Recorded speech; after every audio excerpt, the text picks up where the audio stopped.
తెలంగాణ రాష్ట్రంలో 1,10,00,000 కుటుంబాలు సుమారుగా ఉంటాయని అంచనా. రాష్ట్రం ఏర్పడిన నాడు కుటుంబాల సంఖ్య 1,03,00,000గా మనకు నిర్ధారణ ఉంది. ఆ తదనంతరం ఈ మధ్యకాలంలో ఇంకో 6-7 లక్షల కుటుంబాలు పెరిగినా దాదాపు 1,10,00,000 కుటుంబాలు ఉంటాయి.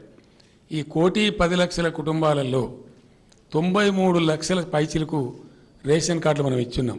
బీపీఎల్ కార్డులు అంటే బిలో పావర్టీ లైన్ రేషన్ కార్డులు మనం ఇచ్చున్నాం, తెల్ల కార్డులు. వాళ్ళందరూ కూడా బీపీఎల్ కింద పరిగణించబడతా ఉన్నారు. ఆరోగ్యశ్రీకి కావచ్చు, మరో దానికి కావచ్చు, దాన్ని మనం క్రైటీరియా తీసుకుంటా ఉన్నాం. ఇక వీరికి వారికి అనకుండా ఎవరైతే అర్హులైనటువంటి బీపీఎల్ అంటే తెల్ల కార్డు కలిగి ఉన్నటువంటి పేద కుటుంబాలు 93 లక్షల కుటుంబాలుగా ఉన్నాయి. దాదాపు 90% పైచీలకు కుటుంబాలు ఉన్నాయి.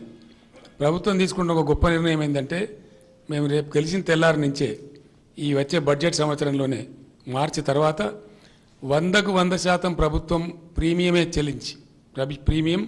ప్రభుత్వమే చెల్లించి రైతు బీమా తరహాలో ఈ కుటుంబాలన్నిటికీ కూడా కేసీఆర్ బీమా ప్రతి ఇంటికి ధీమా అనే పద్ధతిలో బీమా సదుపాయాన్ని కల్పించాలని చెప్పి ప్రభుత్వం నిర్ణయించింది.